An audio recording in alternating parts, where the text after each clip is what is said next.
Ladebildschirm.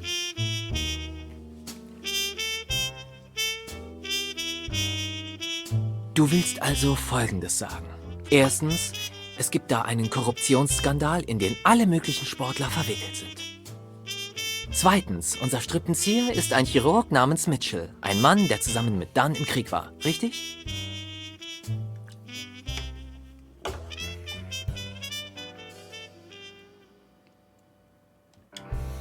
Jede Spur, die ich entdeckt habe, deutet auf ihn. Egal. Wo war ich noch gleich? Drittens, nicht wahr? Drittens. Da Dunn ihm auf den Fersen war, hat Mitchell einen Ameisenbär angeheuert, um ihn zu beseitigen. Und da du ja auch ins Wespennest gestochen hast, war er hinter dir her. Doch der Ameisenbär hat einen Fehler gemacht und Mitchell hat ihn umgelegt, um seine eigenen Spuren zu verwischen. Und, Moment, viertens. Der Schlüssel zu all dem ist ein gemeinsamer Freund von Dunn und Mitchell, Craig Spannow. Kannst du ihm wirklich vertrauen?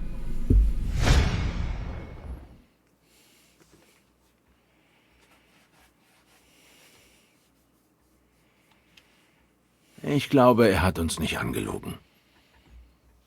Vielleicht kennt er auch nicht die ganze Wahrheit. Fünftens. Dann wurde 4 Tage nach dem Tag ermordet, an dem er Spannow bei sich aufgenommen hatte. Wenn ihn das mal nicht zum Verdächtigen macht. Ergibt doch Sinn, oder? Ja, das könnte einen Sinn ergeben. Ha! Wer ist hier jetzt der Detektiv? Widmen wir uns den Verdächtigen. Du hast Smirnoff gesagt, dass du von Yales Unschuld überzeugt bist. Aber was ist mit O'Leary? Sechstens.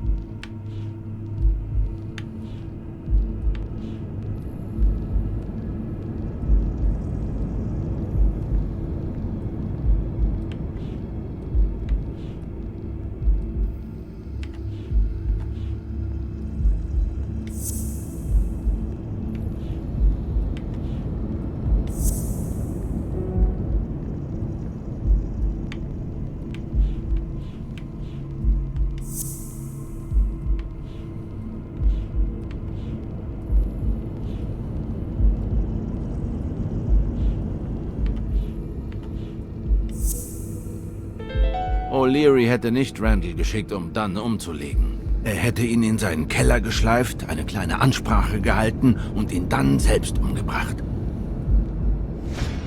Nein, ich kenne O'Leary und er hätte keinen Killer geschickt. Er hätte die Sache selbst in die Hand genommen. Was ist mit Cassidy? Siebtens, stimmt's?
Ich denke, ich kann Cassidy als Dunns Mörder ausschließen.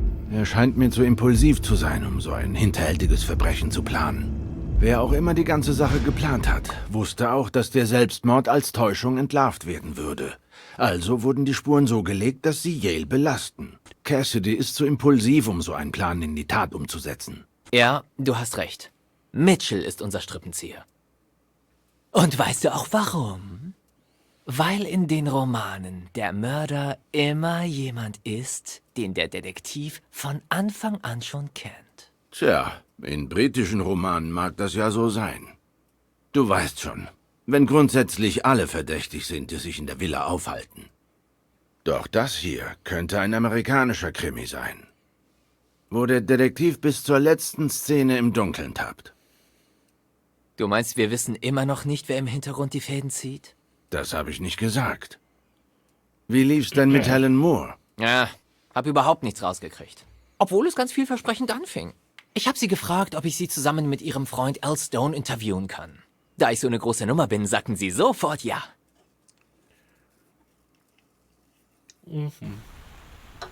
Perfekt, also Zeit für das Interview. Ich frage sie beide abwechselnd, damit sie sich nicht langweilen. Also, wer fängt an?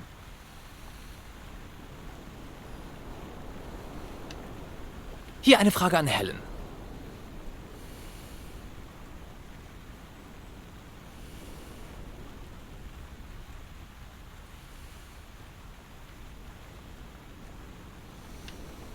Was können Sie uns zu den Gerüchten sagen, denen zufolge Sie ein Verhältnis mit Desmond O'Leary hatten? Ach, Schätzchen. Es wäre ja wohl wirklich schade, wenn Sie diese halbseidene Gestalt in Ihrem Artikel erwähnen würden, oder? Warum? Ich bin mir sicher, Ihre Zeitung würde nur ungern jemanden feuern, der so viel Talent hat wie Sie. Ah! Ja, gut. Gut, also? Hier eine Frage an Al.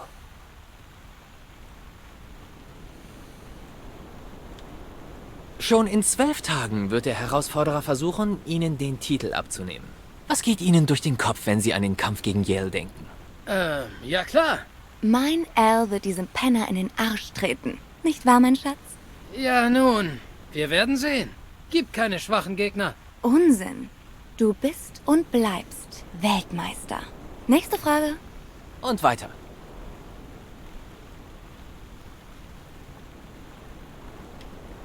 Gut, Helen.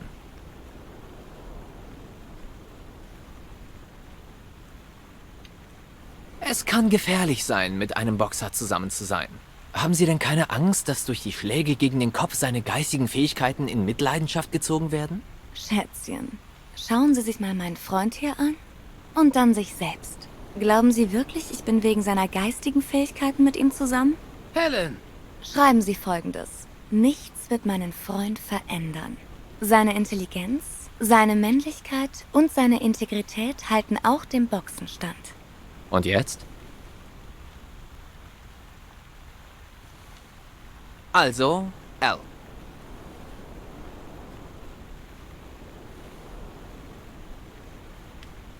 Sie sind mit Amerikas Nummer 1 Schnuckel zusammen. Packt Sie da nicht manchmal die Eifersucht? Ja, ich... Unsinn. Amerika bekommt mein Lächeln, meine Figur und meine Liebe als Patriotin. Alles andere. Und ich meine, alles gehört meinem Al. Nicht wahr, Baby? Ja, das stimmt. Gut, noch eine Frage. Und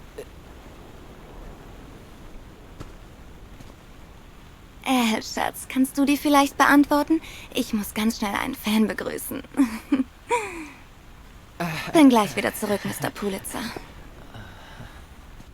Moment. Du meinst, sie hat aufgehört zu lächeln, als ein Fan auftauchte? ja, Kannst du mir den eventuell beschreiben?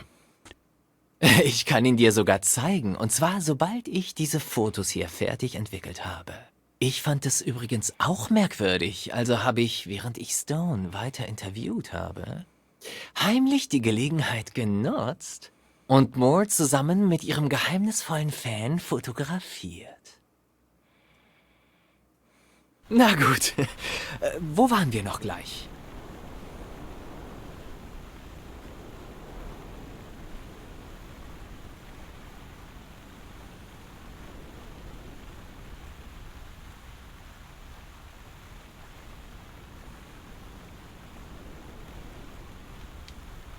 Machen wir das Foto.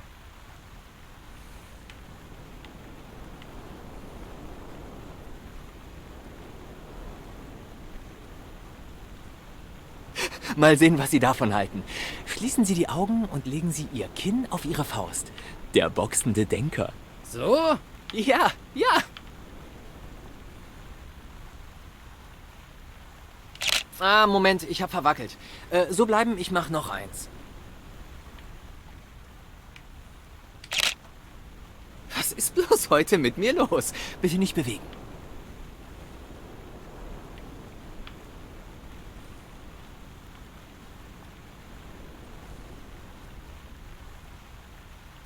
Jetzt haben wir es.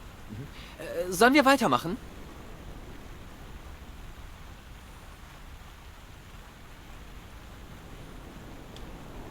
Ich mache noch eins, in Ordnung?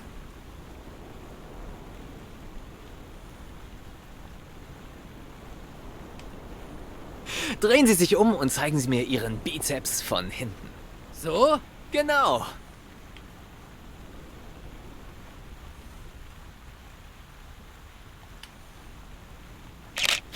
Was ist denn heute nur los mit mir? So bleiben, ich mache noch eins. Ich krieg's nicht auf die Reihe. Nicht bewegen.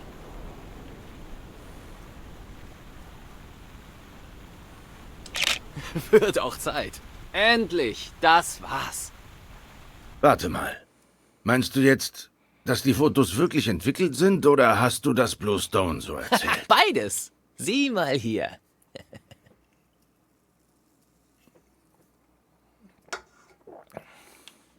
Wer ist der Typ? Ich weiß, dass er kein Fan ist. Du hättest ihr Gesicht sehen sollen, als sie den gesehen hat.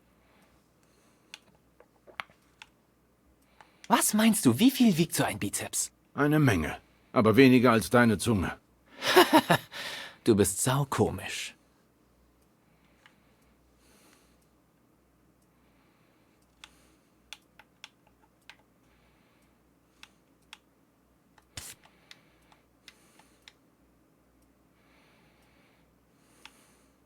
Schau dir mal seine Hand an. Zieht der bei der Moor was aus der Tasche? Oder steckt er was da rein? Das Bild ist ganz gut, aber es gibt nicht die Wahrheit wieder. Hä?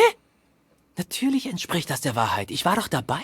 Stone ist nicht so stark, wie er aussieht. Und Moore braucht ihn ganz sicher nicht, um sie hochzuheben. Schau dir mal seine Hand an. Zieht der bei der Moor was aus der Tasche? Oder steckt er was da rein?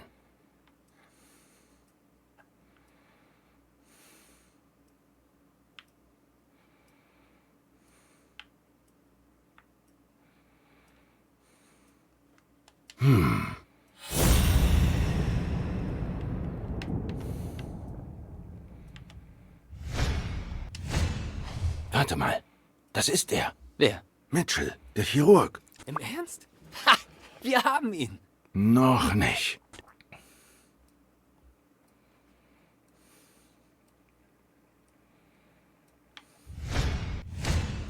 Ich habe diese Streichholzschachtel schon mal gesehen. Konzentration, Blacksad. Wir müssen diesen Mitchell irgendwie finden. Hey, Meister! Hast du mir gerade überhaupt zugehört? Wir müssen uns diese Bilder weiter genau ansehen. Wir brauchen eine Spur, die uns zu Mitchell führt. Hey, siehst du? Da. Ich hab's dir ja gesagt. Okay, also.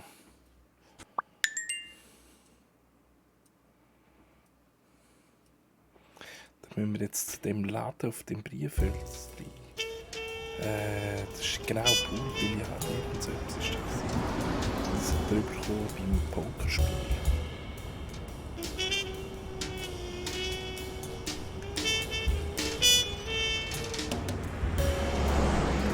Schlägereien sind nicht das Schlimmste an meinem Job. Klar, man muss einstecken. Aber immerhin kann man sich noch wehren.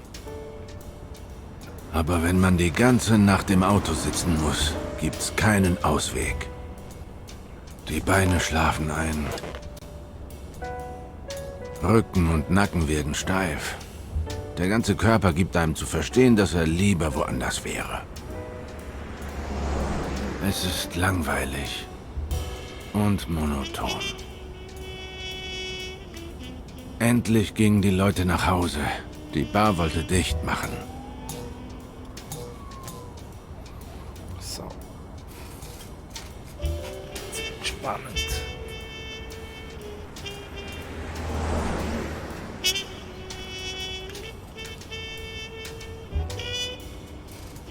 Und ich hatte Mitchell weder rein noch rausgehen sehen.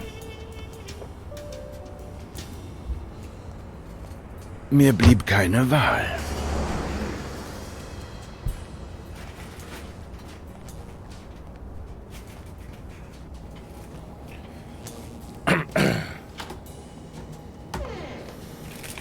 Wie ich sehe, haben Sie meine Einladung doch noch angenommen. Und Sie sind clever. Und haben so lange gewartet, bis sich meine fellfeindlichen Stammgäste vom Acker gemacht haben. Zu einem guten Run kann ich einfach nicht Nein sagen. Oder zu einem guten Bourbon.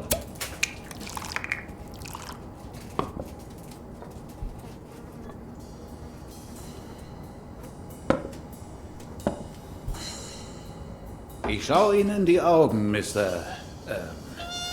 Wie war noch gleich Ihr Name? Soweit ich wusste, war La Iguana immer neutral gewesen. Er spielte Poker mit Cassidy. Doch sein Laden diente O'Leary als Spielhölle. War es überhaupt noch sinnvoll, meine Rolle weiterzuspielen? Oder war es zu gefährlich, damit jetzt aufzuhören? Farnham. Howard M. Farnham II. Ja, genau. Howard M. Farnham II. Aus Ding Dong in Texas.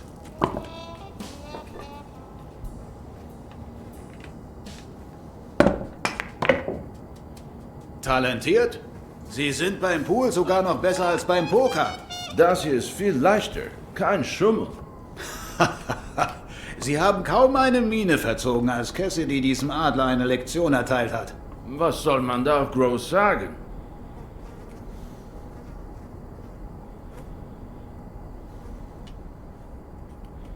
Ich war zu verdutzt, um überrascht zu sein, wenn ich ehrlich bin. Solche Sachen passieren in Texas erst gar nicht.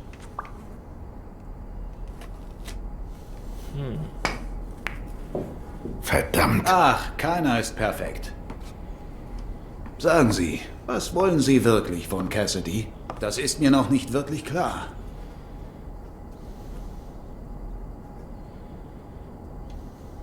Nun, es ist so, Desmond O'Leary ist mein Feind. Wenn Sie die beiden kennen, brauche ich Ihnen nichts mehr zu dem Thema sagen. Keine Sorge, ich war nur neugierig. Also, was ist mit mir? Was wollen Sie von mir? Keiner kommt ins La Iguana nur, um etwas zu trinken und Pool zu spielen. Ich suche einen Ihrer Stammgäste, Dr. Angus Mitchell. Wozu?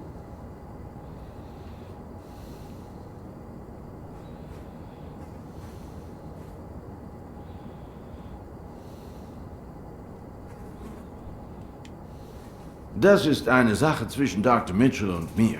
Nichts gegen Sie. Ich habe keine Zeit, Ihnen zu erklären, wie das hier im La Iguana läuft, aber eins kann ich Ihnen gleich sagen. So nicht. Sie verstehen das nicht. Ich muss mit ihm reden, sonst... Sonst was?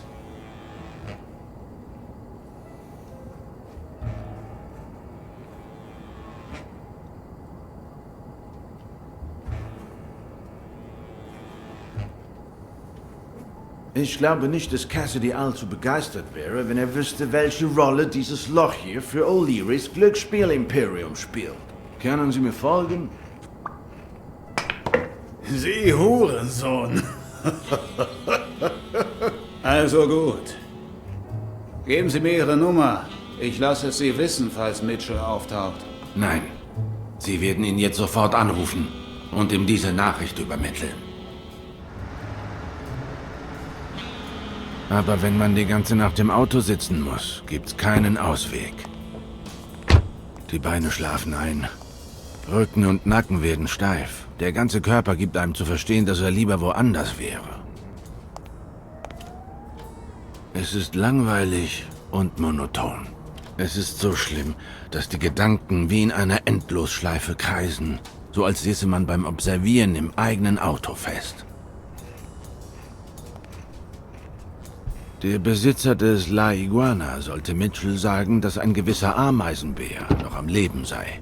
Und dass es nur eine Frage der Zeit sei, bis der ihn verpfeifen würde. Mit etwas Glück würde ihn das so nervös machen, dass er sich zum Handeln gezwungen sehe. Jetzt musste ich ihm nur noch folgen.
Beschissene Steuerung.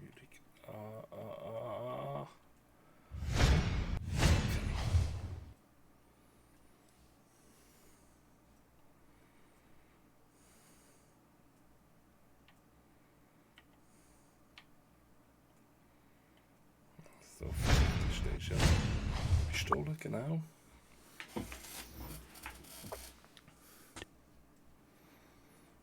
Dann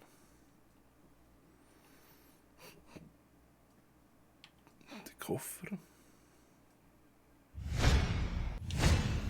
Er ist ohne reingegangen. Was da wohl drin ist?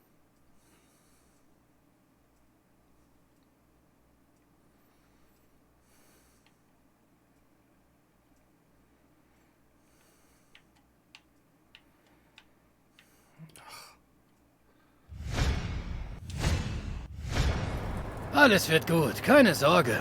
Gil, du stehst Schmiere. Wenn der Kater sich blicken lässt, weißt du, was zu tun ist. Bin in einer Stunde zurück.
Kann ich ihn von dort drüben überraschen?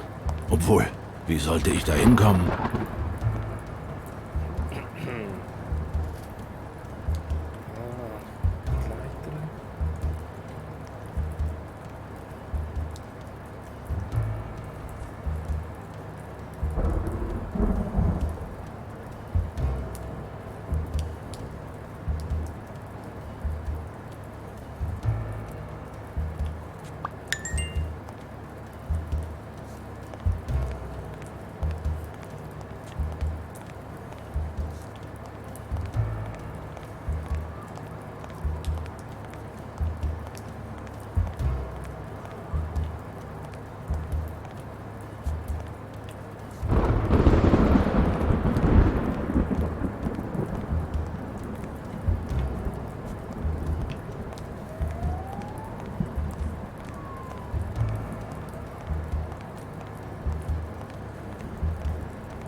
Das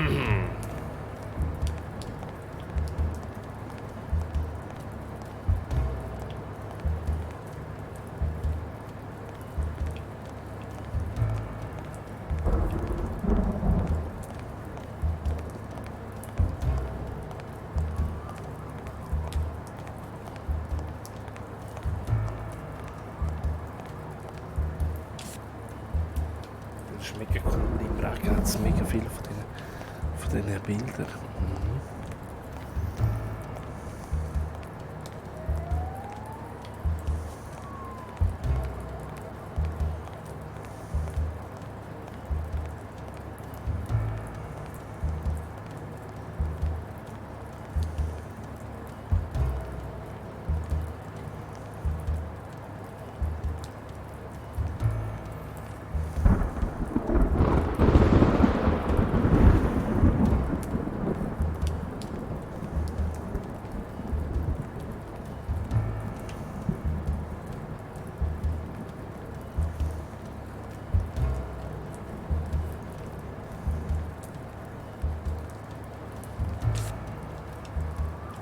Okay, cool.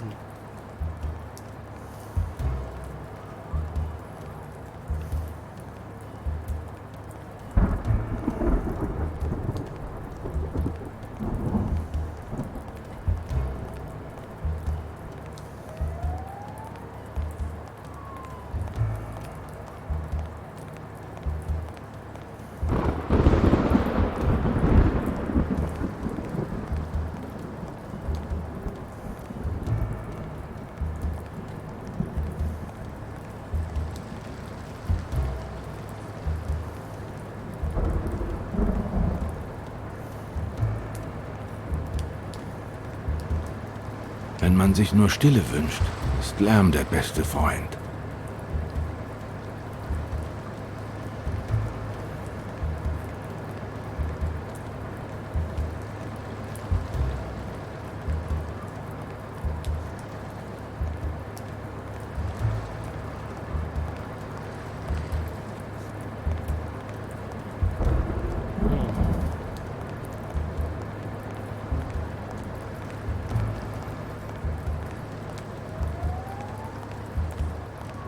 Ich komme wieder durch.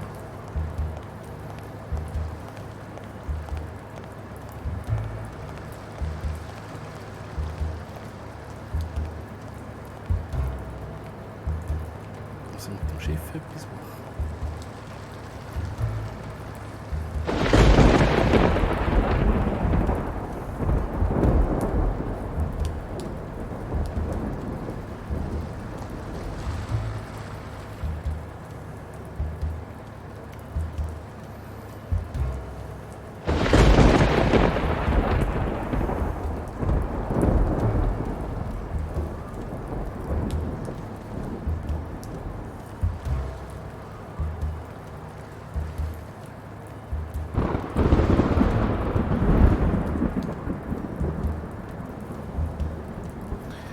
Ja.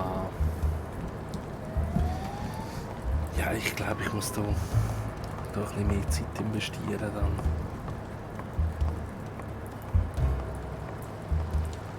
Mit dem Gabelstab.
So kann ich nicht machen.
Ups.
Was?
Ich habe mal einem Typ die Fresse mit einem Feuerlöscher poliert. Aber das Ding da ist für meine derzeitigen Zwecke zu schwer.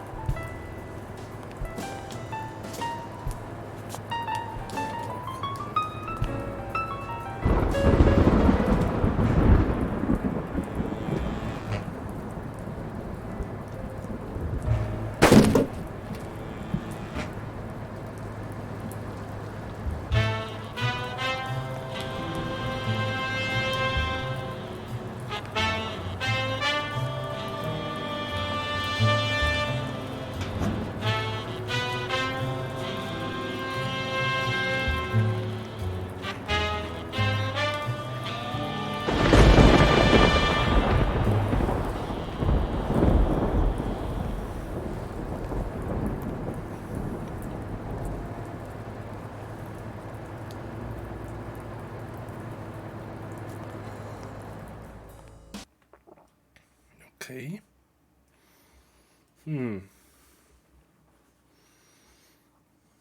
Interessant, interessant. Was macht jetzt der Aff? Pius?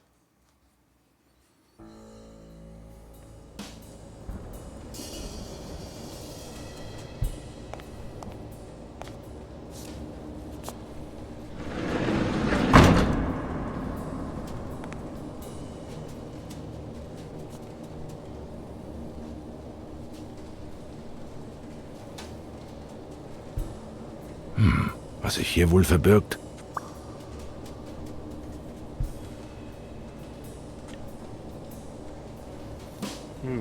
Ja, also. Ich muss für heute Schluss machen. Mal spannend, wie es dann weitergeht. Ich wünsche euch noch einen schönen Abend. Ciao zusammen.